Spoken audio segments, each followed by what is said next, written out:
Facilitación del comercio en Centroamérica, una ruta para la reactivación. ¿Pero qué significa esto y qué significa facilitar el comercio? Estoy hoy con Michel Kerr, director del Banco Mundial para Centroamérica y República Dominicana, a quien me da además mucho gusto de conocerlo en persona, porque bueno, ahora ya después de que se están acomodando las cosas, ya nos podemos reunir presencialmente, ¿verdad, Michel? Jessica, es un placer, absolutamente. Pues muchas gracias por acompañarnos y para iniciar me gustaría si nos pudiera decir qué entender por facilitar el comercio y por qué es importante facilitar el comercio y la integración comercial regional en Centroamérica. Sí, absolutamente, muchas gracias. Facilitar el comercio, eso quiere decir facilitar el comercio entre países. Entonces, y se trata de comercio de bienes y comercio de servicios también. Entonces, se trata de todas las actividades que se pueden hacer para facilitar los flujos comerciales entre países. Es de eso que se trata.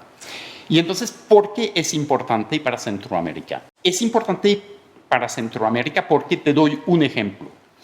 Acabamos de terminar un estudio en el Banco Mundial que se llama Liberar el potencial de crecimiento de Centroamérica.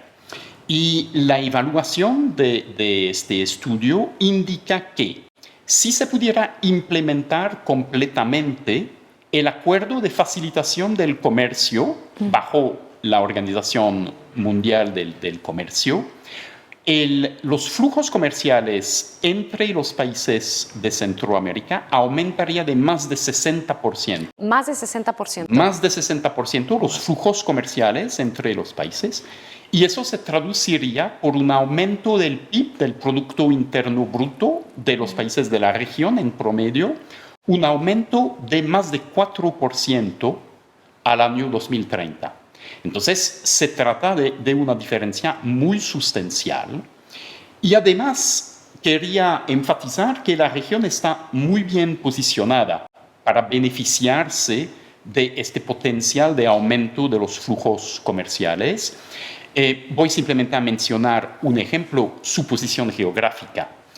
Todos sabemos que hoy el proceso de globalización continúa, por seguro, pero continúa tal vez de una manera un poquito diferente de la manera de antes de la pandemia. Hay una tendencia hacia el nearshoring. El nearshoring quiere decir que hay una voluntad por parte de empresas importantes, en particular en los países desarrollados, de tener sus cadenas, digamos, de provisión de insumos un poco más cerca de su lugar de ubicación. Y entonces la ubicación geográfica de Centroamérica, muy cerca de los Estados Unidos, la primera economía del mundo, es una ventaja muy clara, obviamente. Entonces, eso quiere decir que la región está bien posicionada para tomar ventaja, digamos, del potencial de aumentar el comercio internacional. Además, se hizo ya bastante en la región para tratar de aprovechar este potencial. Por ejemplo, las barreras tarifarias, entonces los impuestos a la importación o a la exportación, y las barreras no tarifarias, entonces las reglas adicionales que se pueden imponer para frenar, digamos, la importación de ciertos productos, por ejemplo. Estas barreras son más bajas en Centroamérica que en el resto del continente, por ejemplo. Entonces, todo eso es bien positivo, pero no obstante todo eso, todavía los flujos comerciales adentro de la región no son tan importantes. Entonces, apenas la tercera parte de los flujos comerciales de los países de Centroamérica son flujos comerciales intrarregión. Entonces, lo que estoy diciendo es que 2/3 del comercio internacional para los países de la región se hace afuera de la región. Y si se compara, por ejemplo, con Asia Oriental, allá es más de la mitad de los flujos comerciales que se hacen dentro de la región. Y si se compara con las economías emergentes de Europa del Este y de Asia, estamos hablando de casi 70% de los flujos comerciales que se hacen adentro de la región. Entonces, obviamente, hay, digamos, un potencial de hacer mucho más en cuanto al comercio intrarregional en Centroamérica. Para acelerar, para aprovechar este potencial, para acelerar estos flujos intrarregionales, ¿qué tendríamos que hacer? Una cosa sería la implementación completa de los tratados ya firmados. Eso es un primer paso, digamos. Pero además de este aspecto normativo legal, hay más que hacer. Por ejemplo, los procesos fronterizos no son tan ágiles como lo podrían estar. La infraestructura de transporte no es tan buena como la tendría que ser. Y entonces, por esa razón, por ejemplo, estos dos factores, procesos complejos, lentos, infraestructura, digamos, que no está a nivel, eso explica, por ejemplo, que la velocidad del transporte de bienes dentro de la región es de menos de 20 kilómetros por hora. Wow. Que es muy bajo. Entonces, mucho que hacer para acelerar, agilizar estos flujos comerciales. Y entonces es lo que estamos, digamos, haciendo con dos imperativos adicionales. Adicionales a simplemente buscar un crecimiento del comercio internacional para aumentar los beneficios totales, digamos, para la región. Primer imperativo, que estos beneficios se distribuyan de manera equitativa. Estamos, como lo sabemos muy bien, en una de las regiones más desiguales del mundo. Y entonces es muy importante que estos esfuerzos para aumentar el tamaño de los beneficios que resultan del comercio internacional pueden beneficiar a los más humildes, los más vulnerables en los países de la región.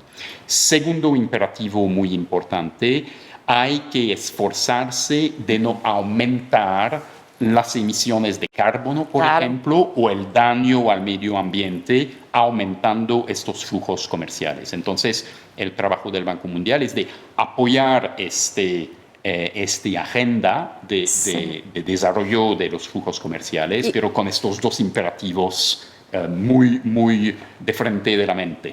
No, y que además es clave, ¿no? La parte de ambiental, bueno, tenerla siempre presente. Y justo esa parte iba a pasar a la siguiente pregunta.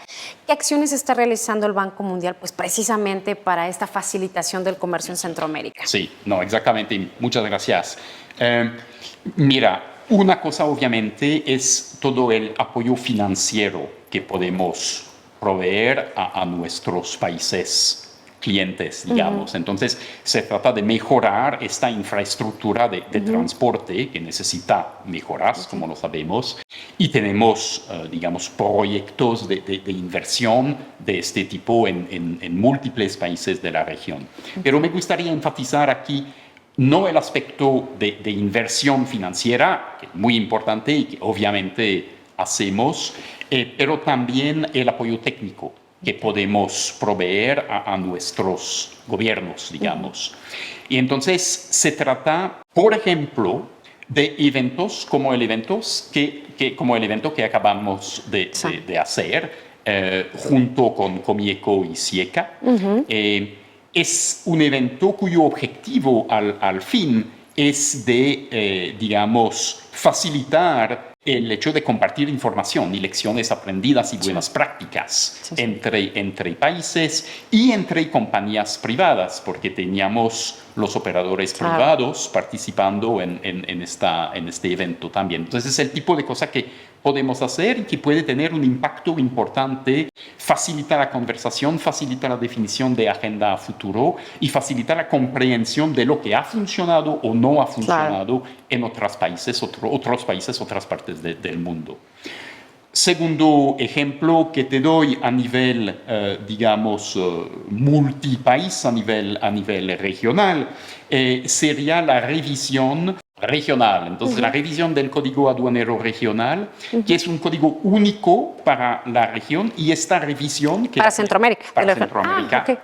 Y lo apoyamos porque para asegurar que este código único sea bien alineado con los requisitos del Acuerdo de Facilitación del Comercio del OMC, por ejemplo.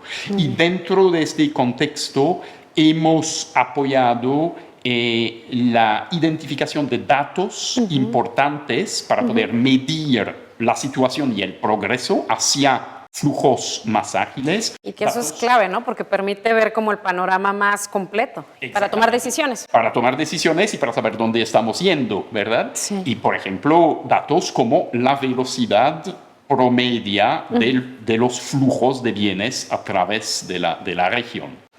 Entonces, eso es otra actividad, que apoyamos.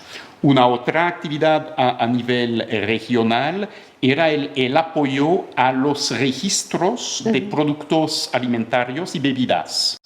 Para facilitar el comercio de este tipo de productos, hemos apoyado la creación de un sistema regional de registro sanitario para Centroamérica. Sí, justo a eso iba a preguntarle de en qué consistía. Entonces, como que homologar el tema sanitario para que puedan pasar de un país a otro. Exactamente. Entonces, para que un producto alimentario, por ejemplo, de un país sea reconocido en otro y pueda pasar las fronteras sin atrasos. Claro. Entonces, es de eso que se trata. Y perdón que la interrumpa, pero me parece ahí importante, y usted me va a corregir, pero sobre todo para quienes nos están viendo por las redes sociales, con este ejemplo que usted está dando, me parece importante porque pues el hecho de que haya este tránsito de un producto como el que mencionaba, por una parte se benefician las MIPYMES, ¿no? Las micro, pequeñas y medianas empresas, pero también el consumidor, porque a lo mejor puede impactar en los costos o en el tener un producto más fresco, ¿no? O un producto, pues sí, más reciente. Absolutamente. Y eso bajo el tiempo y el costo de las negociaciones que se tienen que hacer para que un país reconozca la calidad, digamos, de un producto de otro país. Y entonces este apoyo nosotros hemos medido que hemos reducido sustancialmente y el tiempo y el costo de estas negociaciones, digamos, que se tenían que hacer para productos tipo productos alimentarios y bebidas. Muy bien. Un último ejemplo a nivel regional del cual hablamos mucho durante el evento que acabamos de tener.